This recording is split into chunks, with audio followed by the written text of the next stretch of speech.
25.000 trupa të Defender Europe 2025 do të tregojnë forcën në një stërvitje të përbashkët të aleatëve.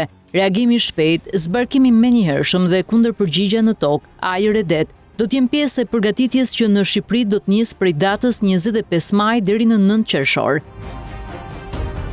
Stërvitja shumëkombëshe do të jetë drejtuar nga Komanda Europiane e Shteteve të Bashkuara dhe cilësohet si një nga më të mëdha dhe më komplekse në dekadat e fundit në Europë dhe Afrikë.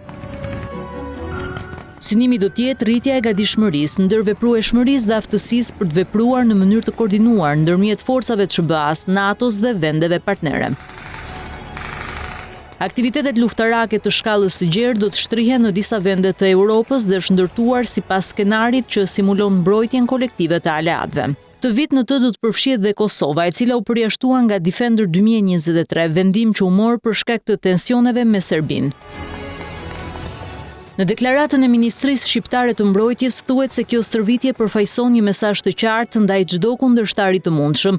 NATO është e bashkuar, e përgatitur dhe e gatshme të mbrojë çdo centimetër të territorit të saj.